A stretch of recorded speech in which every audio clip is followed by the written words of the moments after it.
Napoleon held the field, but did he win at Eylau?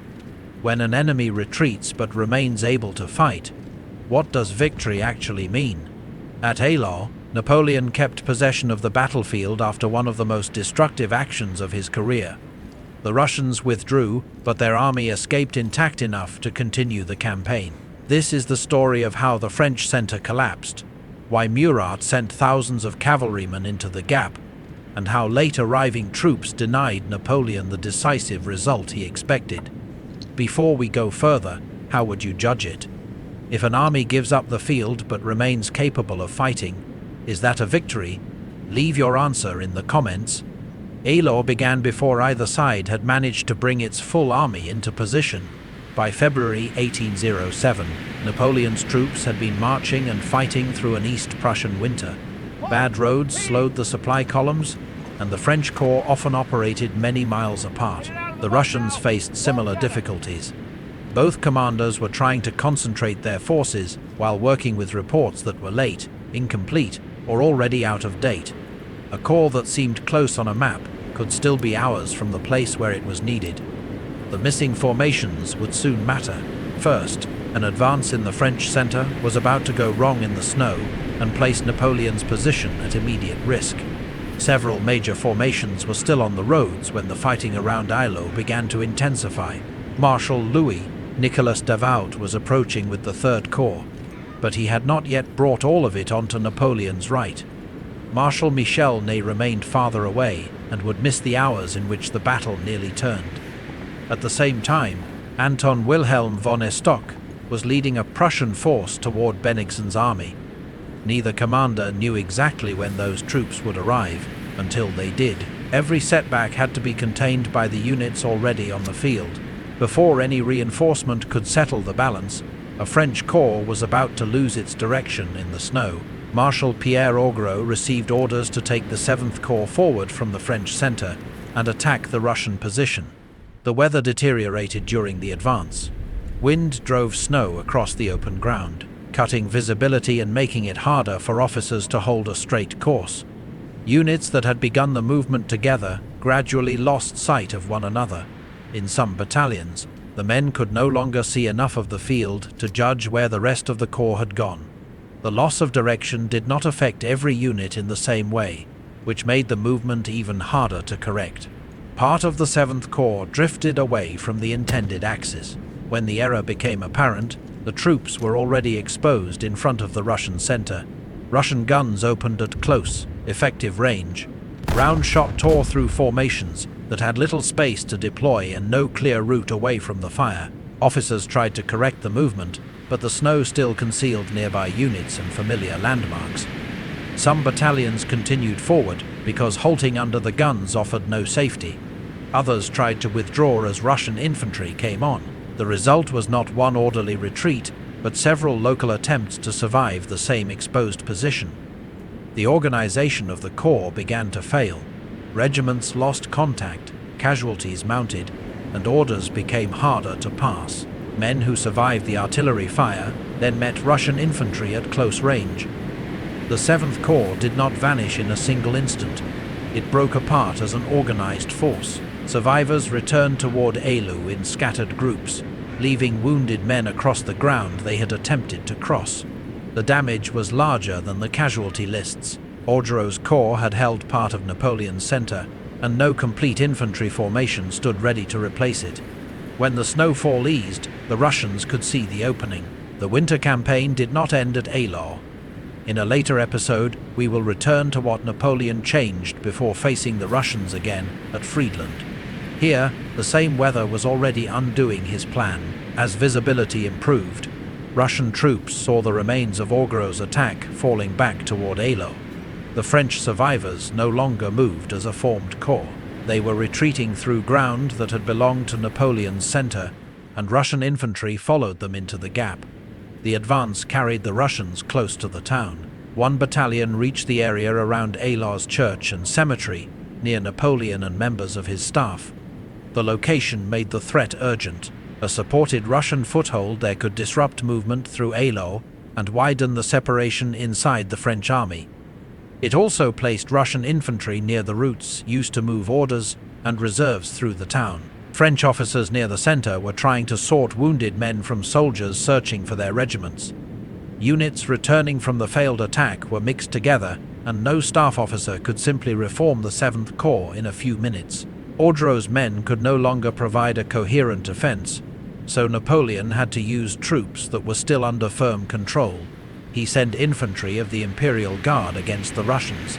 The Guard attacked at close range and drove them back from the cemetery, securing the immediate area around the French command position before the penetration could spread.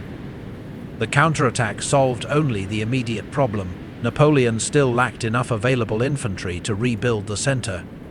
Davout had not completed his arrival, and Ney was nowhere near the field. The Guard had cleared the cemetery, but the gap remained. Napoleon now needed troops that could cross exposed ground before the Russians organized another advance. The Imperial Guard had protected the command position, yet the French center still had no continuous infantry line. The 7th Corps was no longer capable of filling the space it had left. Davout was only beginning to influence the battle on the right, while Ney was too far away to help. Any renewed Russian advance would therefore fall on a center that had been stabilized but not rebuilt. Napoleon's next order would keep the French center from collapsing, but it would send thousands of cavalrymen into a Russian position with no secure route back. What followed decided whether his army remained on the field. Napoleon needed to interrupt the Russian center before it moved again. Infantry could hold the gap once it formed there, but no intact foot formation was close enough to arrive in time. The cavalry reserve was. Marshal Joachim Murat commanded the mounted troops available near the center. Cavalry could cover the open ground faster than infantry and force the Russians to react before they completed another attack. A large mounted assault might also drive gunners from their pieces and make infantry close ranks instead of advancing. The limits were obvious. Cavalry could create disorder, but it could not rebuild the missing infantry line. Riders crossing open ground would face cannon and musket fire, and any formation that pushed too deep risked losing contact with the units behind it. Napoleon was choosing a force that might buy time without fixing the weakness that had made the emergency possible. The order went to Murat. Across the French center, cavalry units began moving toward the ground abandoned by the 7th Corps. Murat drew mounted formations from several parts of the reserve and directed them toward the broken center. They did not assemble as one neat line. Heavy cuirassiers came forward with dragoons, while chasseurs and hussars prepared to use routes better suited to lighter cavalry. Elements of the Imperial Guard cavalry remained behind, available if the first attack needed support. Each type of cavalry entered the operation with different weight, speed, and room to maneuver, which complicated the effort to bring them forward together. The size of the force is uncertain. Many accounts place it at about 10,000 riders, while others give a figure closer to 15,000. Even the lower estimate made it an unusually large cavalry concentration on a narrow front. Getting that many squadrons into position took room and careful timing. Units had to leave their waiting areas, align without blocking one another, and pass French soldiers still returning from the failed infantry attack. Officers needed enough distance between formations so that trouble in the first line would not stop everything behind it.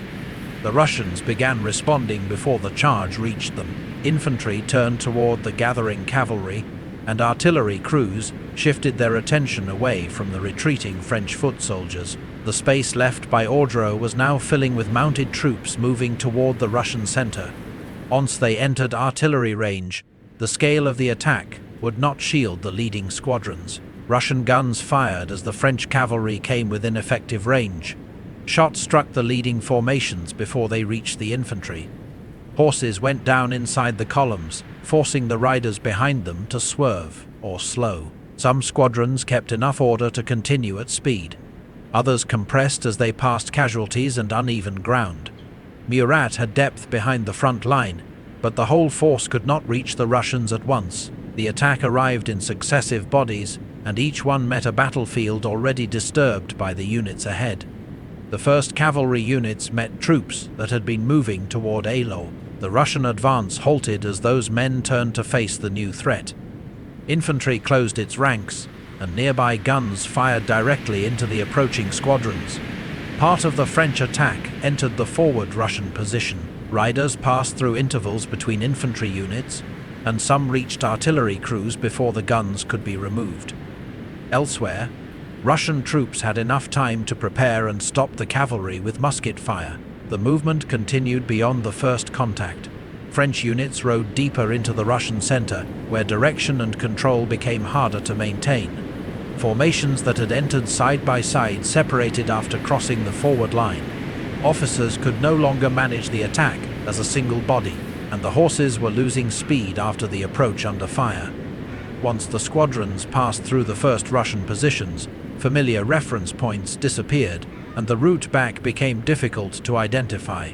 Slower cavalry became easier to hit. Russian infantry that had survived the first impact fired into riders moving through the position, while artillery crews resumed firing wherever they still held their guns. Reserves began closing the routes the French had used to enter. Some units had gone too far to return without help. Additional cavalry, including elements of the Imperial Guard, entered the fight and reopened a route toward the French line. The retreat came back in fragments. Many riders escaped in separate groups, while others remained caught among the Russian formations.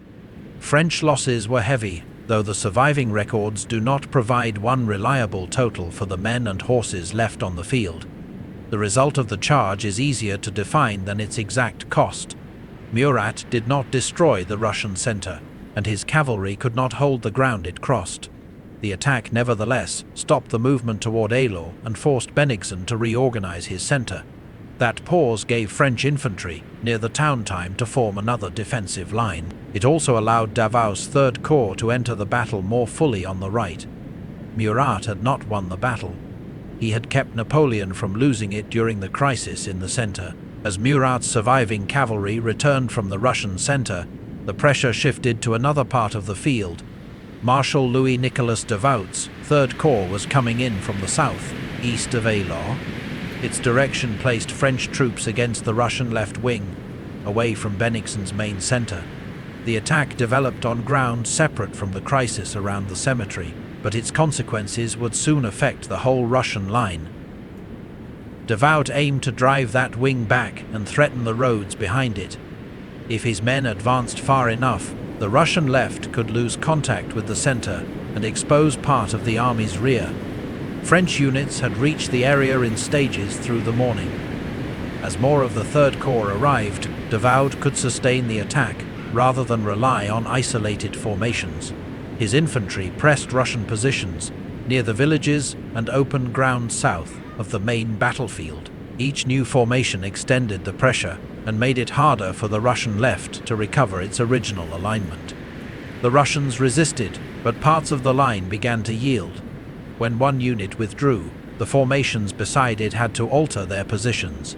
Troops that had faced west toward Napoleon's army were forced to turn south to meet Davout. Bennigsen's left was no longer level with his center. It bent backward under pressure from the advancing French corps. To keep that wing from breaking, Bennigsen had to move troops toward the threatened sector. His center, still recovering from Murat's attack, now had fewer options. The cavalry charge had created time rather than victory. Davout was using that time to turn a local crisis in the French center into a serious threat against the Russian flank. For a few hours, the battle again seemed close to a decision. Now, with Bennigsen's left in danger, Davout had forced the Russian left away from its original ground, but he had not yet broken it. Lieutenant General Anton Wilhelm von Lestock was approaching with a Prussian force. Most of Prussia's army had been defeated earlier in the campaign, yet these surviving troops continued to operate beside Bennigsen. To reach the threatened wing, the Prussians had to move behind much of the Allied line. Their route crossed a rear area already crowded with wounded men, reserve formations, and artillery traffic. They arrived after a long march, but at the point where their presence mattered most. The movement demanded coordination, because the same rear roads were also carrying ammunition, messengers, and troops being shifted by Bennigsen. The Russians facing Davout could not keep giving ground. A further French advance would increase the distance between the left wing and Bennigsen's centre, and might threaten the army's routes of withdrawal.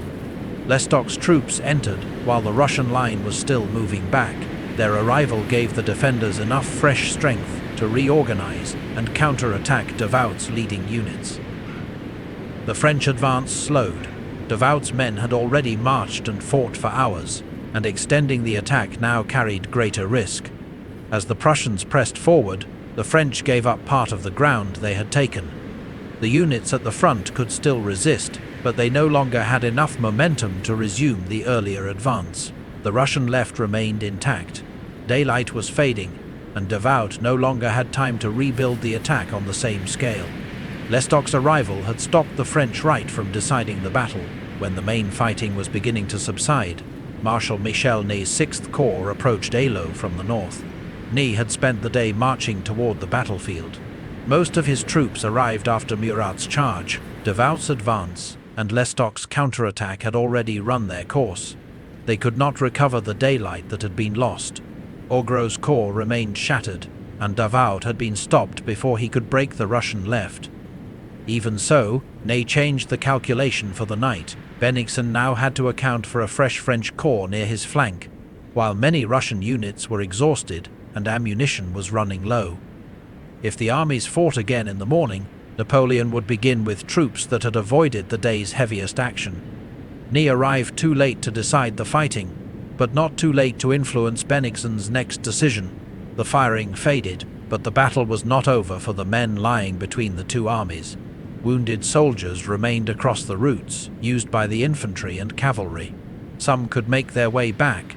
Others waited for stretcher bearers, comrades, or anyone able to search the field before darkness and cold made rescue harder. Eylau had no medical system prepared for casualties on this scale. Buildings in the town became treatment stations. The church and nearby houses provided shelter, then filled rapidly as more wounded men arrived. Surgeons and assistants worked with limited equipment and little space. Men waited wherever room could be found, and the movement of new patients continued long after the main firing had stopped. Cold increased the danger of every delay. Blood loss weakened men who had already spent hours outdoors. Surgeons had to judge which wounds could be treated, and when amputation offered the only chance of survival, even a successful operation could be followed by infection. Dominique Jean Larry, chief surgeon of Napoleon's Imperial Guard, helped organize French treatment. His experience improved the movement of patients through the available stations, but it could not overcome the number of wounded, the shortage of suitable buildings, or the limits of contemporary medicine. Speed mattered, yet speed alone could not make enough surgeons, beds, or supplies appear. Russian and Prussian surgeons faced the same conditions. Once equipment and uniforms were removed, the injuries demanded the same difficult choices on every side. The casualty total at Eylau remains disputed because the surviving records count the dead, wounded, and missing in different ways. No single estimate should be read as a confirmed death toll by nightfall. Both commands had to look beyond the ground they held. The more important question was how many formations could still march, obey orders, and fight again. During the night, Bennigsen considered whether the Russian army could remain at Eylau for another day. Prussian support had stopped Davout, but the Russian position was still exposed. The left wing had been driven far from its starting line, and the 3rd Corps remained nearby. Ney's arrival meant that Napoleon would also have fresh troops available in the morning. Bennigsen had to judge the next day before knowing how quickly his scattered formations could be reorganized. Another full day of battle carried serious risk. Many Russian units had suffered heavily, and others had spent hours moving between threatened sectors. Ammunition and supplies had been consumed, although the surviving reports do not show exactly what remained in every formation. The army had avoided defeat, but it was not positioned to begin another day under favorable conditions. Bennigsen ordered a withdrawal during the night. The decision did not turn the daylight fighting into a French tactical victory.